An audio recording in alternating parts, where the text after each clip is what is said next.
Hello friends, நீங்கள் இதுவரைக்கும் எங்களுடைய சேனலை சப்ஸ்கிரைப் செய்யவில்லை என்று சொன்னால் கீழே இருக்கக்கூடிய சப்ஸ்கிரைப் பட்டனை கிளிக் செய்து சப்ஸ்கிரைப் செய்து கொள்ளுங்கள். கூடவே பெல் பட்டனையும் கிளிக் செய்து வைத்துக் கொள்ளுங்கள். எங்களுடைய புதிய அப்டேட்களை உடனுக்குடனே அறிந்து கொள்ளலாம்.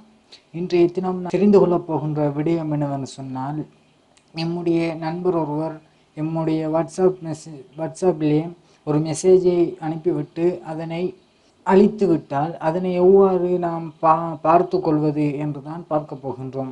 வாருங்கள் வீடியோக்குள்ளே போகலாம். நீங்கள் உங்களுடைய பிளே ஸ்டோருக்கு சென்று நோட்டீஸ் சேவ் என்கின்ற அப்ளிகேஷனை டவுன்லோட் செய்து கொள்ளுங்கள். இந்த அப்ளிகேஷனுடைய லிங்கை கீழே டிஸ்கிரிப்ஷனிலே வழங்கியுள்ளேன். தேவையானவர்கள் கிளிக் செய்து டவுன்லோட் செய்து கொள்ளுங்கள். நீங்கள் அந்த அப்ளிகேஷனை டவுன்லோட் செய்து ஓப்பன் செய்துன்னு சொன்னால் உங்களுக்கு இவ்வாறு தான் ஒரு டிஸ்கிரிப்ஷன் இருக்கும். இதில் நெக்ஸ்ட்டை கொடுத்து நீங்கள் செய்து கொள்ளுங்கள். இந்த நோட்டீஸ் என்கின்ற இந்த அப்ளிகேஷனை டிக் பண்ணி சேவ் பண்ணி கொள்ளுங்கள். சேவ் பண்ணினீர்கள் சொன்னால் மீண்டும் ஒரு ஆப்ஷன் வரும். அதனை நெக்ஸ்ட் கொடுத்து சேவ் பண்ணி கொள்ளுங்கள்.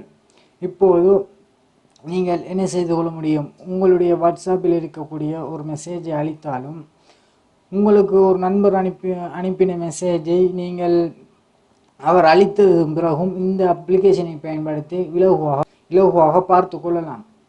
இங்கே செட் என்கின்ற பார்த்தீர்கள் சொன்னால் இவ்வாறு தான் இந்த அப்ளிகேஷன் இருக்கும்.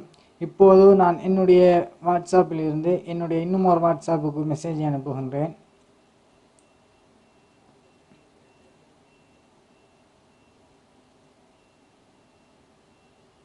இப்போது நான் என்னுடைய வாட்ஸ்அப்பில் இருந்து என்னுடைய மற்றொரு வாட்ஸ்அப்புக்கு மெசேஜ் அனுப்பியிருக்கின்றேன், ஹாய் என்று சொல்லி.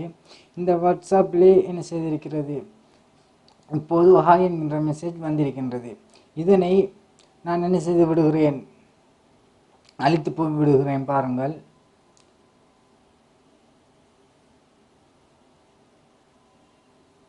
டெலீட் ஃபார் எவ்ரிஒன் என்கின்ற இந்த ஆப்ஷனை கொடுத்து என்ன செய்கிறேன்? அழித்து விடுகிறேன். இப்போது பாருங்கள், இதிலையும் என்ன செய்து விட்டது? நான் அனுப்பின மெசேஜ் ரிசீவ் ஆகி நான் பார்த்தது பிறகு அழித்து விட்டார்கள். ஆனால் இதற்கு பிறகு நாம் என்ன செய்து கொள்ளுங்கள்? நீங்கள் இப்போது நோட்டீஸ் என்கின்ற அந்த ஆப்ஷனை என்ன செய்து கொள்ளுங்கள்? ஒன் செய்து கொள்ளுங்கள். ஒன் செய்தீர்கள் சொன்னால் உங்களுக்கு இவ்வாறு தான் இருக்கும். இப்போது நான் என்னுடைய வாட்ஸ்அப்புக்கு ஒரு மெசேஜ் அனுப்புகிறேன்.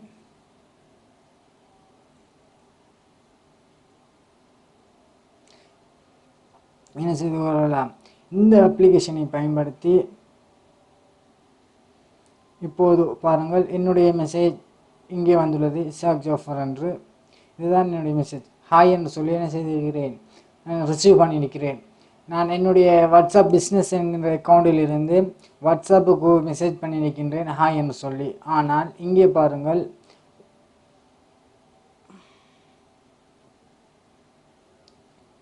இங்கே என்ன செய்யும்னு சொன்னால், இந்த அப்ளிகேஷனில் இருக்கக்கூடிய ஒரு பெனிஃபிட் என்னவென்று சொன்னால், நாம் அனுப்பின மெசேஜ் எமக்கு என்ன செய்திருக்கும்? இங்கே சென்ட் ஆகியிருக்கின்றது. இங்கே நான் அனுப்பின மெசேஜ் சென்ட் ஆகியிருக்கின்றது. ஆனால் நான் பார்த்து விட்டேன். இந்த மெசேஜை நான் அந்த அப்ளிகேஷனை கொண்டு பார்த்து விட்டேன். இப்போது பாருங்கள், ஹாய்.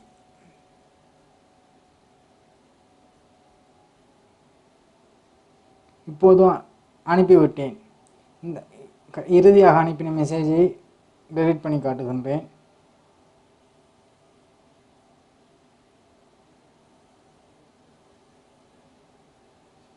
இப்போது நான் இறுதியாக அனுப்பின 3 மெசேஜையும் அழித்து விட்டேன். இங்கேயும் பாருங்கள், இறுதியாக அனுப்பின மெசேஜ் டெலீட் ஆகிவிட்டது. இப்போது நோட்டீஸ் சேவ்லே என்ன செய்திருக்கின்றது? இந்த மெசேஜ் என்ன மெசேஜ் எனக்கு ரிசீவ் ஆகியிருக்கின்றது? என்னுடைய வாட்ஸ்அப் பிஸ்னஸ் அக்கௌண்டிலிருந்து என்ன மெசேஜ் ரிசீவ் ஆகியிருக்கின்றதோ அந்த மெசேஜ் இங்கே காட்டும். அதற்கு பிறகு திஸ் மெசேஜ் வாஸ் டெலீட்டட்.